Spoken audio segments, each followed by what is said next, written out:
जय मसीह, praise the Lord. प्रभु क्रिस्त में आप सभी भाई बहनों को सिस्टर ज्योति की ओर से प्यार भरा सलाम। आशा करती हूँ कि आप सभी प्रभु में बहुत आयत से आनंदित होंगे और प्रभु की शांति और उसका अनुग्रह आप सबके जीवन में यूं ही बना रहे। आमीन। मेरे प्रियो, आज मैं फिर परमेश्वर के एक छोटे वचन से आपके बीच आई हूँ और प्रभु की महिमा के लिए इस वचन को मैं आप सभी के सामने रखूंगी। पिता परमेश्वर की स्तुति हो। आज का जो मैंने टॉपिक चुना है वो है, आपके पर कोई भी हथियार सफल नहीं होंगे। मैं फिर से रिपीट करती हूँ, आपके ऊपर कोई भी हथियार सफल नहीं होंगे। मेरे प्रियो, हमारा परमेश्वर दया का सागर है। ये समय लेंथ का चल रहा है, पश्चाताप का समय है और हमें भी पश्चाताप करके परमेश्वर के करीब जाना है और प्रभु की नजदीकता में जाना है और पवित्र आत्मा से भरना है। हम सबके जीवन में पवित्र आत्मा है, लेकिन इसकी भरपूरी को हमें और भी अपने जीवन में लाना है। मेरे प्रियो, हालेलुया।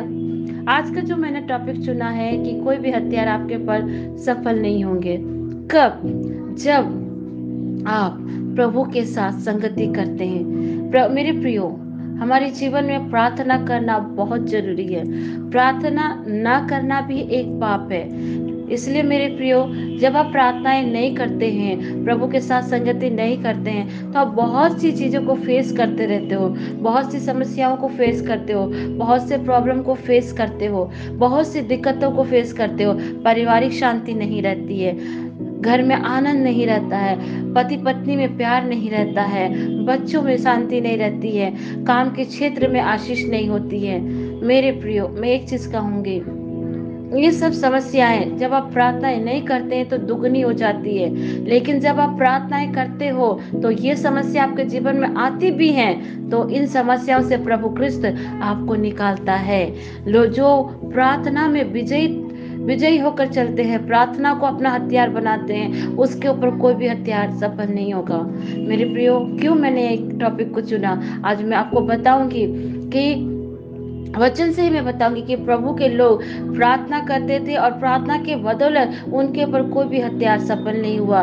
हालांकि उनके जीवन में बहुत सी परेशानियां आई, लेकिन इन परेशानियों को उन्होंने कैसे इन परेशानियों में अपनी विक्ट्री को पाया, विजय को पाया, प्रार्थना के द्वारा और परमेश्वर के साथ एक मन और एक संगति होकर। मेरे प्रियो, आइए मैं आपको बताऊंगी। वचन से लिखता है यशायाह 54:17 में, जितने हथियार तेरे हानि के लिए बनाए गए हैं उनमें से कोई सफल ना होगा, और जितने लोग मुद्दे होकर तुझ पर नालिश करेंगे उन सबों से तू जीत जाएगा।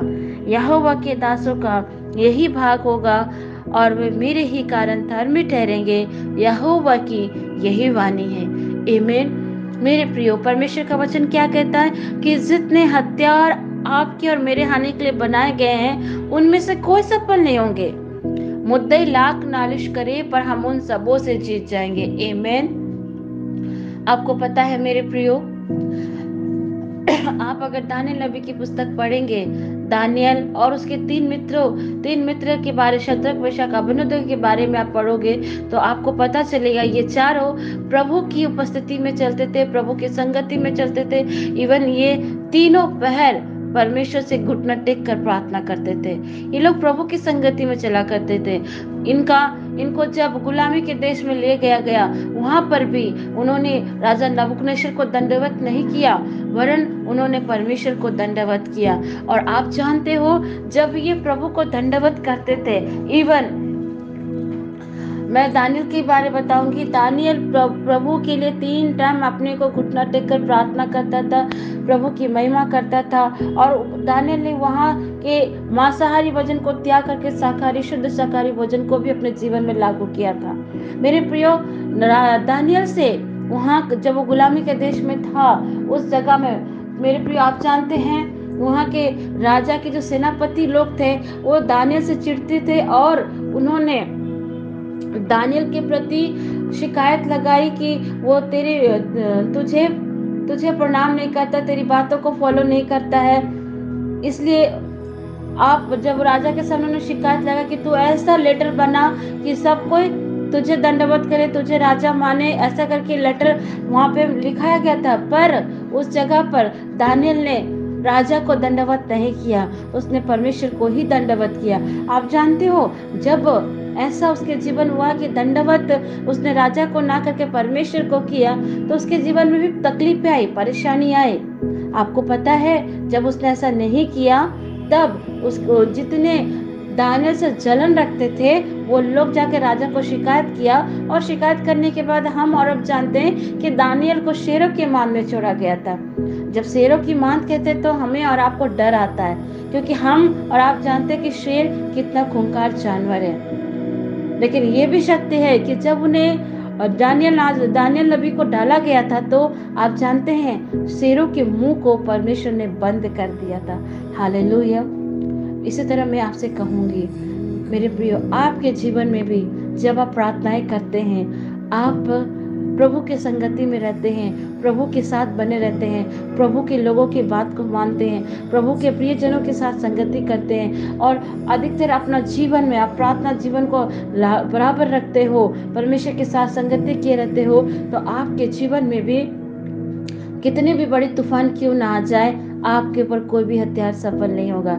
आखिर राजा दानियल से प्यार करता था, ये चीज लोगों को बर्दाश्त नहीं हो रही थी, जलन से उसने ऐसा करवाया। राजा भी विवश होकर अपने लेटर को जिस तरह उसने सब जगह उसने लगवाया था कि नहीं, जो मुझे दंडवत नहीं करेगा उसे शेरों की मान में डाला गया था। लेकिन राजा भी नहीं चाहता था कि दानियल शेरों की मान में जाए, क्योंकि दानियल परमेश्वर का भय मानने वाला व्यक्ति था, और राजा भी जानता था कि दानियल की वजह से उसके पूरे राज्य में कितनी उन्नति हुई थी, लेकिन लोग हिंसा से ऐसा करवाया।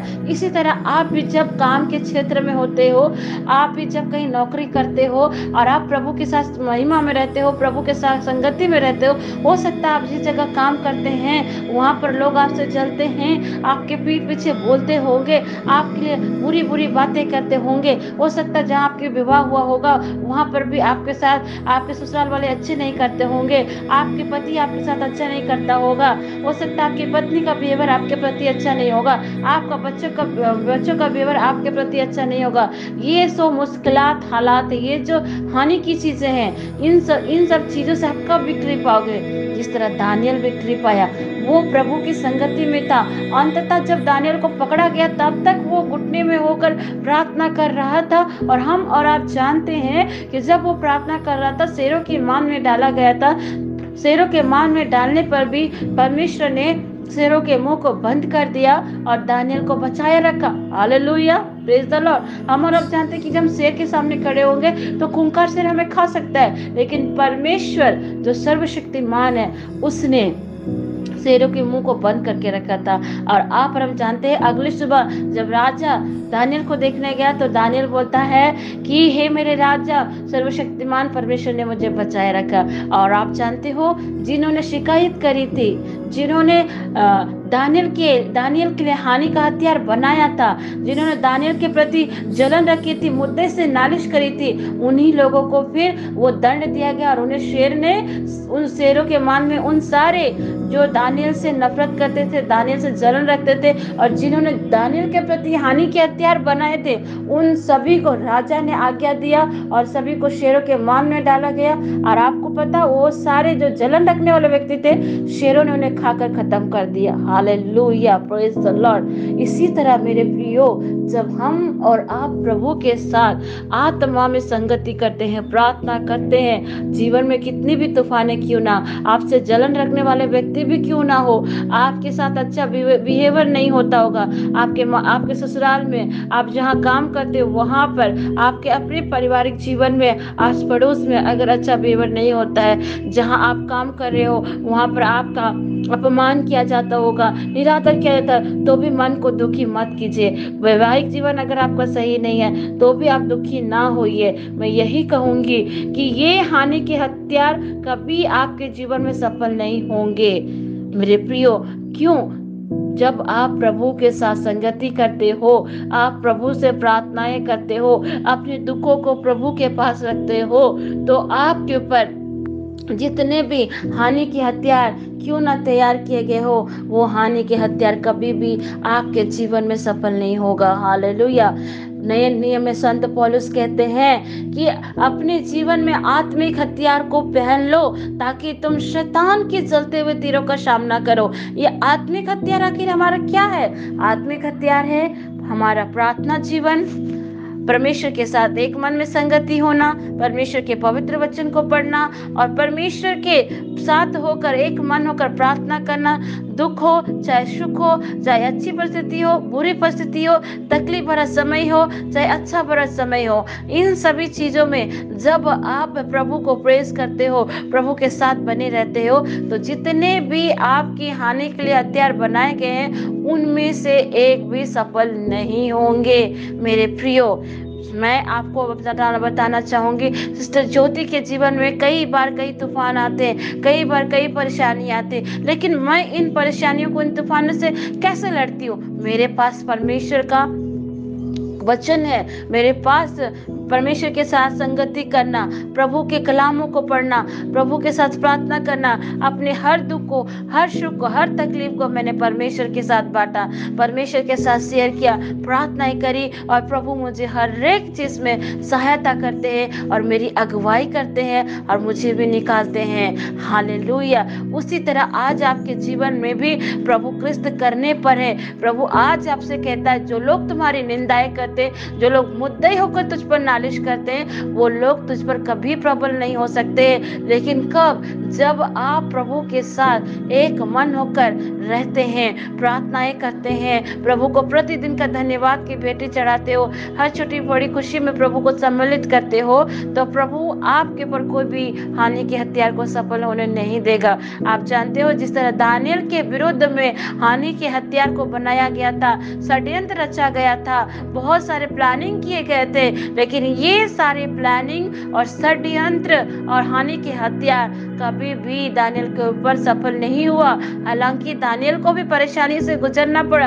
आप सोच सकते हो, जब किसी व्यक्ति को बोला जाए कि तुझे शेर की मान में छोड़ा जाएगा, तो वो व्यक्ति वो चिंता से नहीं सोएगा, उसको रात भर नींद नहीं होगी, लेकिन फिर भी वो प्रभु को धन्यवाद देना और प्रार्थना करना नहीं छोड़ा, क्योंकि वो जानता था जिस सर्वशक्तिमान ने उसे उस जगह भेजा है, जिसने उसे रचा है, वही सर्वशक्तिमान उसको उस जगह से बचाएगा।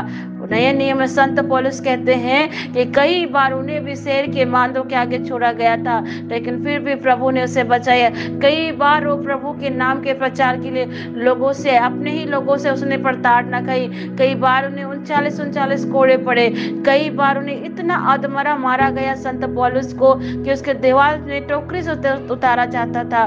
कई बार वो ठंड में जूझता था, कई बार उसके प्रति हानि के हथियार बनाए गए, कई बार उसको मारने की प्लानिंग की गई, लेकिन वो संत पौलुस जब प्रभु के संगति में चल रहा था और प्रभु की बातों को सुनता था, प्रभु का प्रचार करता था, वो इन हानि के हथियार से कभी नहीं डरा, क्योंकि वो जानता कि सर्वशक्तिमान ने अगर उसे वहां भेजा है तो सर्वशक्तिमान उन सारी हानि के हथियार से उसे निकाल पाएगा।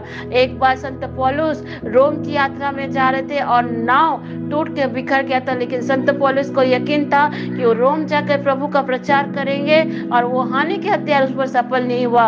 वो नाव टूट गई, लेकिन फिर भी परमेश्वर ने संत पौलुस को बचाए रखा। उस ठंडे के पानी में वो 3 दिन तक पानी में तैर रहे थे, लेकिन उस पानी में, ठंडे पानी में भी प्रभु ने उसे बचाए रखा। उसके प्रति जो भी हानि के हथियार रचा गया था, एक भी सफल नहीं हुए। क्यों?